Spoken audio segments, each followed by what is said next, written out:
My name is Clara. On Thanksgiving, my family called me selfish to my face. In front of everyone, their words slicing through the clatter of plates and forced laughter. But that wasn't the deepest cut. The real betrayal had been festering for years, slow, deliberate, like a wound they kept reopening. Like how they siphoned my education fund to prop up my stepsister's boutique, or how they scrubbed me from the family photo albums, as if I'd never been born. I'd stayed silent too long, swallowing their slights to keep the peace. But this time, I was done.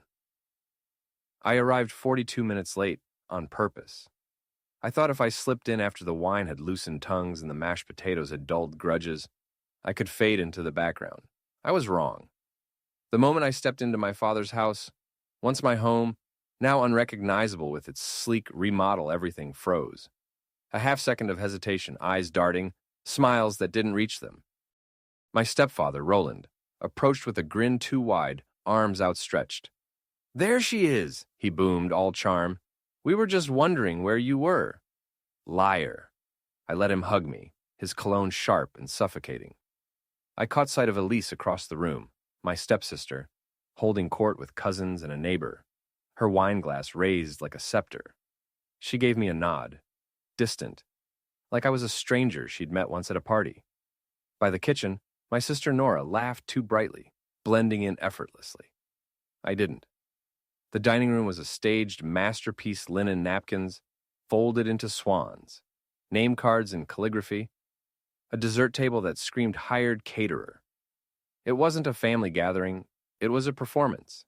Conversations buzzed someone's stock portfolio, Elise's latest business venture, Roland's speech at the community center.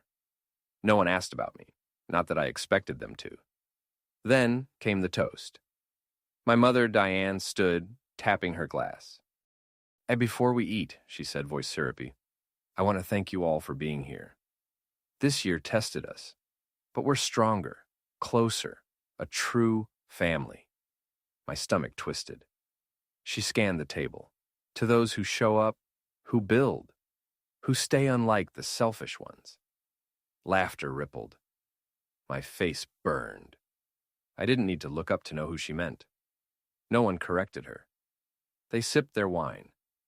I left mine untouched, staring at my plate, regretting every step that brought me here. Dessert made it worse. Diane, now tipsy, leaned toward no one in particular. "Clara's probably off saving the world with her spreadsheets and her cats, right?" Elise smirked, fixing everything one email at a time. A few chuckles, then silence.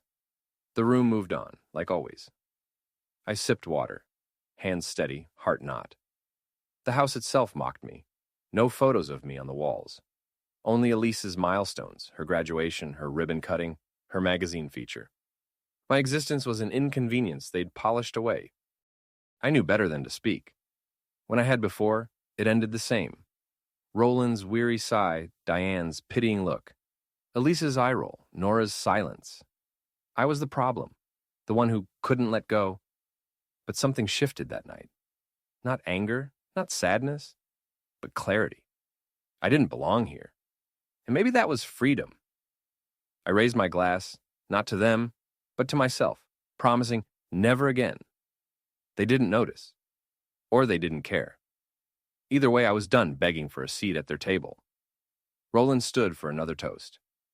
"Family is legacy," he said, voice heavy with self-importance. "It takes sacrifice, loyalty, commitment." Diane nodded, smug. "We've ensured our work, our values, stay with those who honor them." My chest tightened. He praised Elise's expansion, Nora's catering side hustle, their shared vision.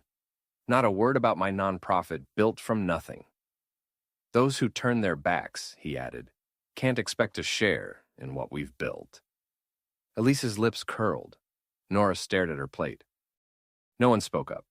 Then the lights dimmed for a surprise, a video montage. 40 years of family, they said.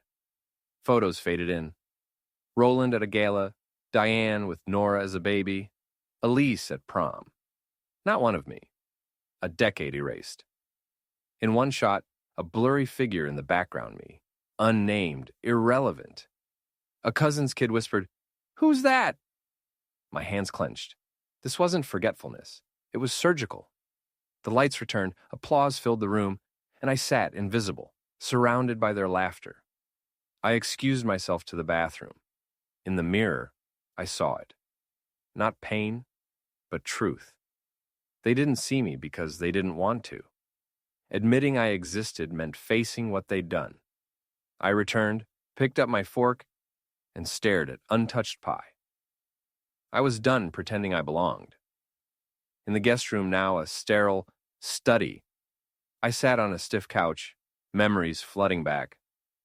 My grad school ceremony alone. No family in the audience, no cheers. Later, Diane said they were at Elise's store opening. It was a big day for her, she'd said, like my milestone was a footnote.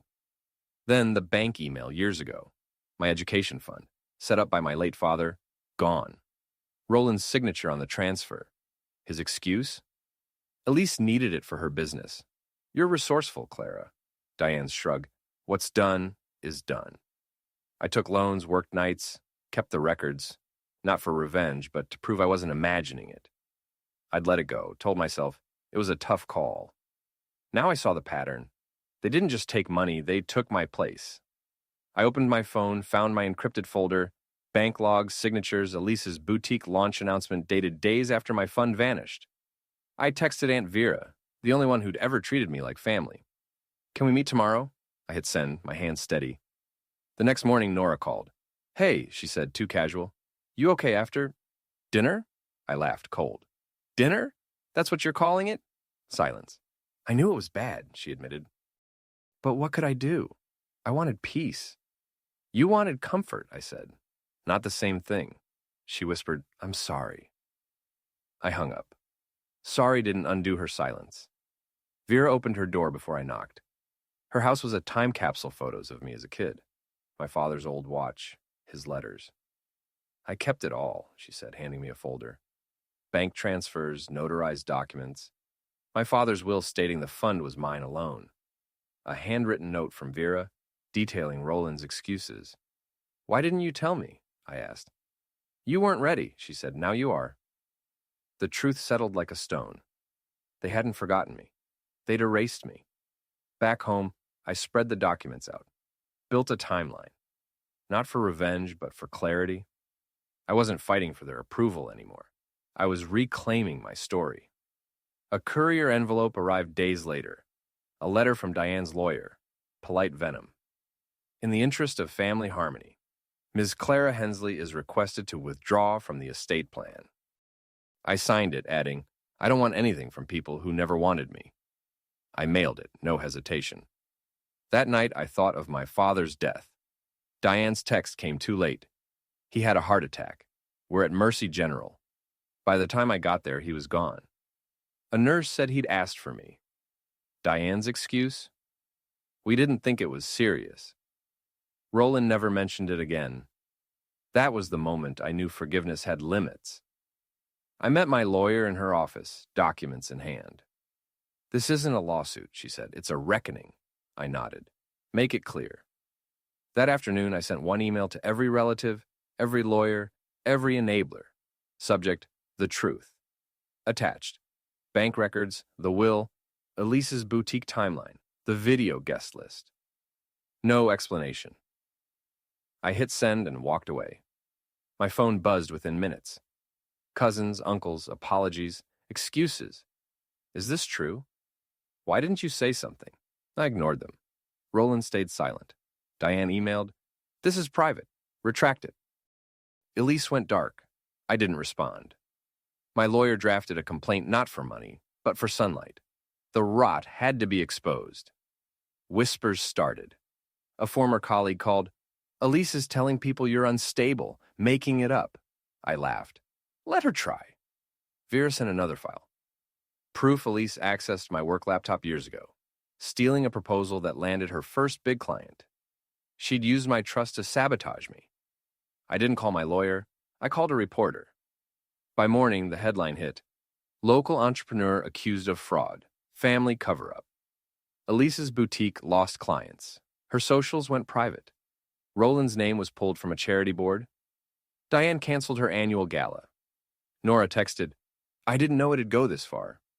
I replied, you never asked how far it went for me. She didn't respond. Roland emailed, you're no longer family. I wrote back but didn't send. You started this. I'm just done.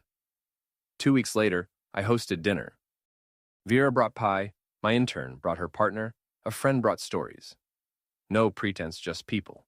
We laughed, ate, existed. Vera washed dishes with me, her presence enough. The next day I visited my father's grave, read a letter aloud. I kept my spine, Dad. I kept your name clean. I left it under a stone and walked away. That night, Diane's voicemail. You ruined us. Happy now? I deleted it. Not pride, but peace. They thought I wanted their world. I just wanted mine. The complaint went public. Misuse of funds, forgery, breach of duty. Roland, Diane, Elise named. The truth was out. Their empire cracked. I sat in my apartment, the city humming outside. The silence wasn't empty, it was mine. I've learned peace isn't handed to you. You build it.